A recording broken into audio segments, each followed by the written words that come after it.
tonight's theme is ultimately going to be all about trust versus fear. And certainly there's no shortage of fear in the world, but I'm going to tell a little story just about my goddaughter. A couple of months ago, I was visiting her and her parents, and uh, she was asleep. She was in bed when I got there, and so I get up in the morning, and she's sitting in her high chair at the end of the hallway. And when I wake up in the morning, you talk about fear. It's kind of a scary looking thing. I look like I stuck my finger in a light socket. My hair is all over the place. I don't have my glasses on. And it had been a couple of months since she'd seen me.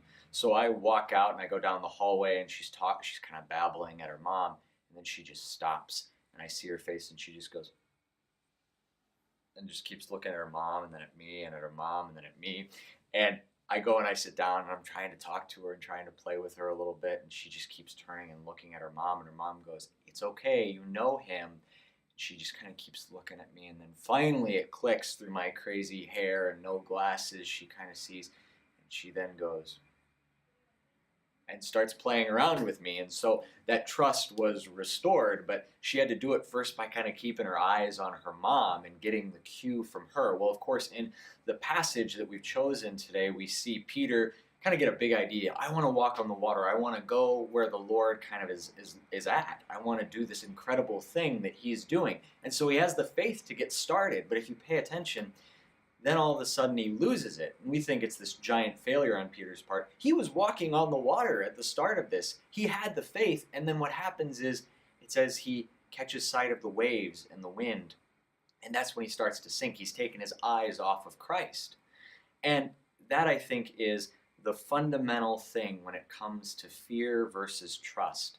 It's not just a one-time thing. Trust isn't just this thing where we go, I've given my life to Jesus, and so now everything's going to be okay.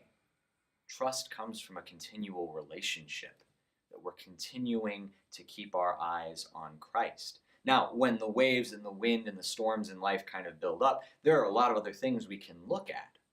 Maybe we get so caught up in the storm that we do get consumed with anxiety and pulled down, and the thought of Christ seems distant and not really able to do a lot for us. Or maybe we throw ourselves into other things to distract us, and they don't have to be sinful necessarily. Sometimes they are, but sometimes it's just sitting and vegging and watching a YouTube video for 3 or 4 hours and trying to forget the storm and the waves and everything. And so, but we continue to sink in the midst of that because we've taken our eyes off of Christ.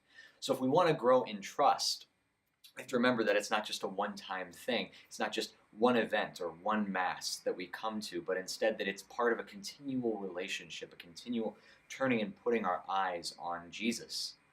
And so, yes, Jesus kind of chides Peter. He pulls him out of the water. They're still standing on the waves, and he goes, "You have little faith. Why did you doubt?" And so this becomes this continual question, I'm sure, in Peter's mind. But the good news is that Peter learns to keep his eyes on Jesus. There's a story that's told from tradition, and it's told pretty early on, and it's the end of Peter's life. So this is ancient Rome. The Emperor Nero is persecuting the Christians, and Peter, first pope, he's looking to get away. The community kind of pulls together to get him sort of snuck out of the city of Rome.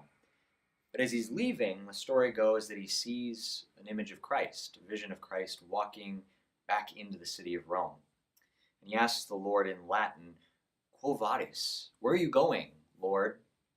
And Jesus says to him, "I'm going back to Rome to be with my people, to suffer with them."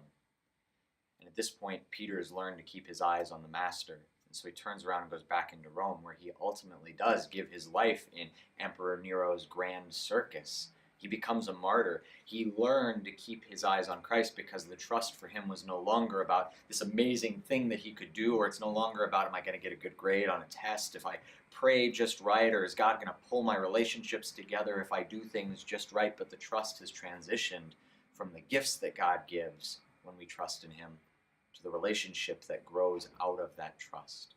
So as we go into tonight, as we hear the beautiful music, as we reflect on what our speakers share with us, we have the chance to fix our eyes on Christ again and to keep them there, to practice keeping them there regardless of the storms or the things that could distract us, but to keep them on Christ. And as we do that, our love for him grows deeper and we become more and more and more his, until when we ask the question, "Where are you going, Lord?" we know that whatever the answer is, we'll follow him. And wherever we follow him, we'll be able to be free of fear.